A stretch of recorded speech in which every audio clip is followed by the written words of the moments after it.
3 tape لگا، ایک نہیں 3 ٹیپ لگا،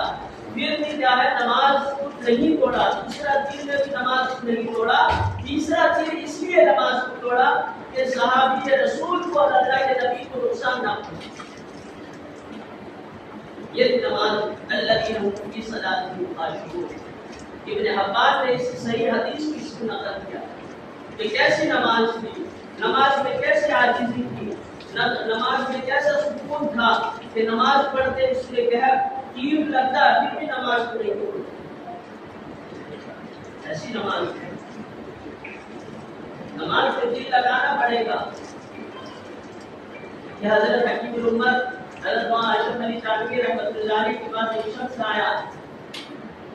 کہ حضرت میرا نماز میں دل نہیں لگتا، تو حضرت نے فرمایا کہ نماز میں دل لگنا فرض نہیں ہے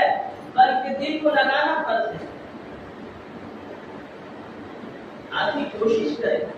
نماز کے اندر کیسے میرا دل لگ جائے، اس کے لیے کیا کرنا ہے،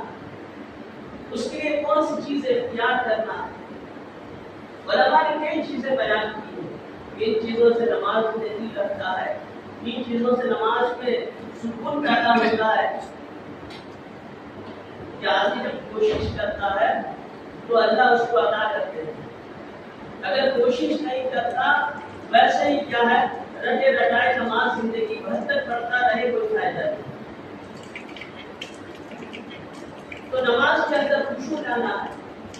خشوع کس طرح آئے، خشوع کس طرح آئے اس کے لیے کوشش کرنا، اور دوسری چیز ہے ذہن میں بیٹھا لینا ہے۔ ذہن میں بیٹھانا کیا ہے کہ شیطان انسان کا دشمن ہے، ان الشیطان لکم عدو مبین، شیطان انسان کا کھلا ہوا دشمن ہے۔ اب شیطان کیا کرتا ہے،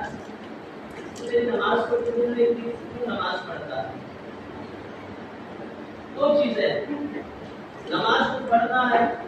قبول کرنا نہ کرنا اس کی بات ہے، اب کوشش کرنا ہماری ذمہ داری ہے۔ اور نماز کو کس طرح پڑھنا ہے، اللہ کے نبی نے فرمایا ان تعبد کأنک تراہ فإن لم تکن تراہ فإنہ یراک، ایسے نماز پڑھو کہ جیسے تم اللہ کو دیکھ رہے ہو، یہ کیفیت نہ پیدا ہو تو تم سمجھو کہ اللہ تمہیں دیکھ رہا ہے۔ دو چیزیں کہ تم اللہ کو دیکھ رہے ہو، یہ تو کیفیت ہمارے اندر نہیں پیدا ہو سکتی، لیکن یہ کیفیت پیدا ہو سکتی ہے کہ ہم جب نماز میں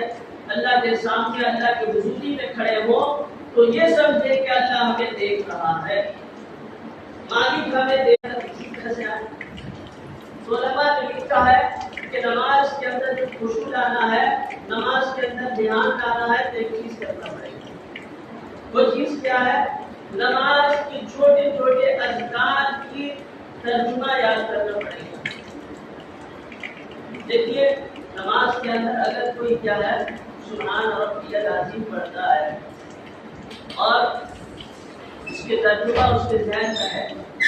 کہ پاک سے میرا رب جو عظمت والا ہے، زبان سے نہیں کہنا ہے بلکہ زبان سے اگر کوئی کہے سبحان ربی العظیم پاک سے میرا رب جو عظمت والا ہے تو کیا نماز حاصل ہو جائے، آرام سے بیٹھ بخار سے کھڑا ہو، نماز کا سکون اختیار کرے۔ اللہ کے نبی صلی اللہ علیہ وسلم نے فرمایا نماز کے اندر ہلنا دوڑنا یہ یہود و نصارہ کی علامت ہے۔ یہود و نصارہ کی عبادت کبھی دیکھے کہ وہ اس طرح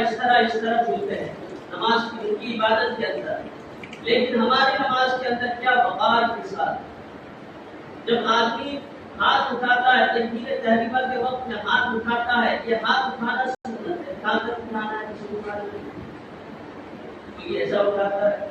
کوئی ایسا اٹھاتا ہے، اس طرح الگ الگ ڈیزائن کا نماز سب۔ ہاتھ اٹھانے کا مقصد یہ ہے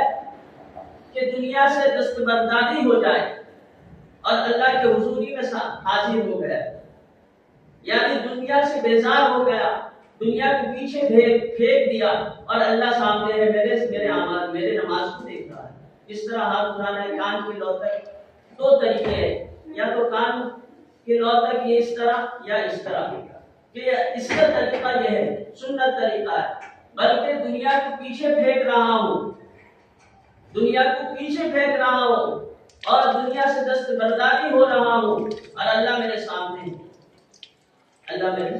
سامنے ہے۔ پھر جب کیا ہے نماز کے لیے نیت باندھے تو یہ طریقہ ہے،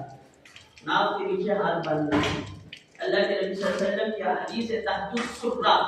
یعنی ناف کے نیچے ہاتھ باندھنا ہے۔ تو یہ دونوں اس طرح کلائی میں ہو، یہ تین ہو کہ نماز پر اگر دھیان دے گا آدمی کہ نماز کے سنت کے مطابق پڑھو تو کیا ہے نماز کے اندر خشوع بھی پیدا ہوگا، خضوع بھی پیدا ہوگا، نماز کے اندر دھیان بھی لگے گا، نماز کے اندر دھیان بھی لگے گا۔ یہ تین انگلی کلائی کے اوپر ہو اور کلائی اس طرح باندھے، یہ سنت طریقہ ہے۔ جب اس طرح پڑھے گا نماز تو اس کے ذہن میں رہے گا کہ ہاں یہ سنت طریقہ ہے، بس اس طرح کھڑا ہو، آرام سے وقار کے ساتھ کھڑا ہو۔